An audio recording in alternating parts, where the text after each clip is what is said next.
Senator Mary Morgan with the first matter on adjournment. Thank you, Lasky Hirlock, and I thank Minister O'Sullivan for taking this adjournment debate this evening. Minister, I'm here to really raise the question of placements for people with an intellectual disability who are at school leavers age. I've long been advocating for placement to be put in place and parents to know where their child is going in June of the year that they leave school. All too often I've spoken with parents for umpteen years who, when September rolls around, they still don't know where their child is going, and it can be detrimental to the family because they can't plan ahead. They don't know even if they'll be in a position to stay in employment if they don't have somewhere suitable for their children. So I was delighted, and it's something, as I said, that I've been advocating since I came into the Seanad, that when I received a notification earlier this year that the HSE had put in place the target date of the 30th of June. Very, very welcome notice that young people and their families would know exactly where they were going by the time that they left school on the 30th of June, and that the centralised system has been put in place, implemented by the HSE to ensure a more streamlined approach to assigning placements, and also the additional allocation of €7 million in funding. So I was really looking forward to June, the 30th of June coming around this year, and hoping that any young person that I knew or that was in the care of special services and who would need special services when they left school, that all would be placed. I was very disappointed last week to speak again with more parents who still don't know where their children are going, as we're now into the second week in July. And it is a huge time. This is a time when these children should know. If a child is leaving mainstream school, they have a fairly good idea where they're going in September, or what they would like to do, and there isn't half the planning for somebody leaving mainstream school for their future that involves other people as there is for the planning of people with an intellectual disability. The case that I refer to is to a young lady who has reached school leaver age, has left school, and her parents, whom I know personally, have toured this country looking for a suitable place for their daughter, who has very significant needs and individualised needs. Nobody knows their child better than a mother, and this lady has literally gone around the country, Minister, searching for a suitable place.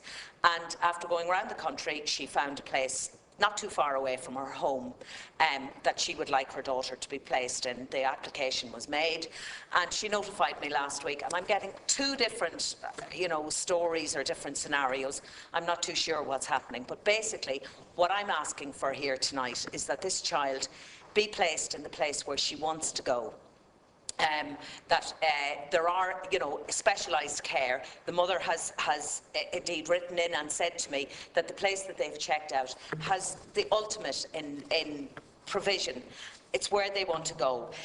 She also has a friend who will be going to the same place, somebody that they have come up from the age of 5 with. And I think that's very important, that you send your child to the mainstream school with their friends. You like to think that they're going with their friends. This lady would like to think that her child is going with her friend's child who lives just across the border in the next county. So they want to continue that they would stay in place. Now, I've contacted both places, and I'm just not too sure what the answer is and what exactly the situation is, because it just seems to be going around and round around the world for sport, if you like. Meanwhile, a child and her family are literally suffering, waiting to see where they're going. So I would just ask, Minister, that something could be looked into, that we follow what we promised, that all children would know by the 30th of June where they were going. We're now into the middle of July. If we could get a definite on where this child is going, I would appreciate it. Thank you. Minister. Well, can I thank Senator Moran for raising this issue, and I know of your very strong commitment in this area, Senator Moran, and I'm taking the debate on behalf of Minister Lynch. And I will just outline, first of all, the position on placements for school leavers who need continuing supports from the health sector. The Government doesn't comment on individual cases, but I wish to assure the Senator that our policy is to enable young people with disabilities to live independent lives to the greatest extent possible and to receive the supports they need in order to achieve this. Many young people with disabilities will progress to mainstream education, training or employment, but some will need continuing support from the HSE. Day services for adults with disabilities provide a network of support for over 25,000 people who have a wide spectrum of support needs due to intellectual, physical and sensory disabilities, autism and mental health problems. Every year, the HSE, through its Occupational Guidance Service, works with schools, service providers, service users and families to identify the needs of young people with disabilities who are due to complete their second-level education and who will require varying levels of continuing support. This year, at the Minister for Health's request, an additional €7 million in funding and 35 posts was allocated by the HSE to meet the needs of school leavers with disabilities. Over 900 school leavers applied for HSE supports, and even with the extra funding, the provision of this level of new service has been challenging for all concerned. In order to meet the challenge, the HSE has implemented a new centralised application process and national operational approach to school leaver placement. An important aspect of the new approach has been the establishment of a national oversight group representing disability sector umbrella organisations, service users and senior HSE staff. With stakeholder support, the HSE has worked to identify the service providers with capacity to respond to assessed need and agree the allocation of additional resources where required.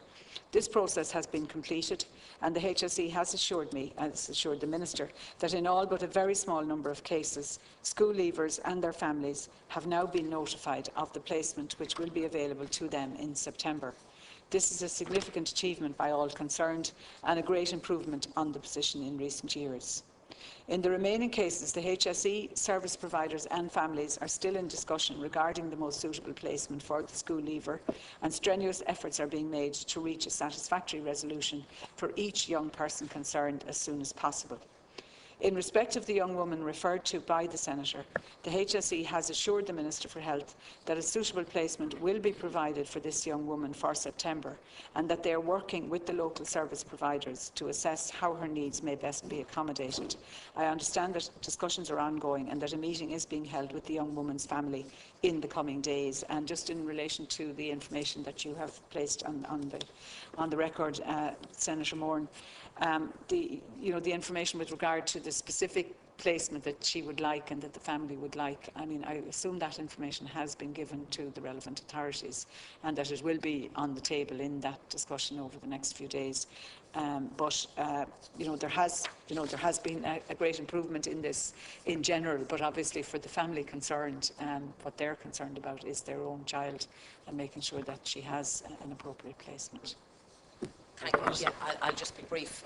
We'll ask Carola if that's okay. The place has been up, and I understand that the HSE are working. I know there has been an improvement, but if your child is the child that hasn't been placed, it doesn't matter how good the improvement is if your child is still the one. And particularly when there are other children that are very close that have come up through these very small schools and these small areas where they've been placed, and they have very similar needs, extremely similar needs.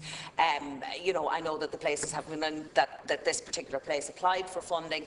I'm just not too sure where it is in terms of, I understand that that was accepted, and I just don't know what the problem is leading on from that.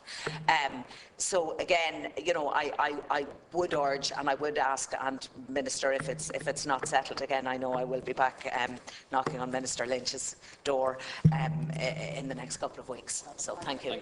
I would be grateful if you would. Thank you. Thank you.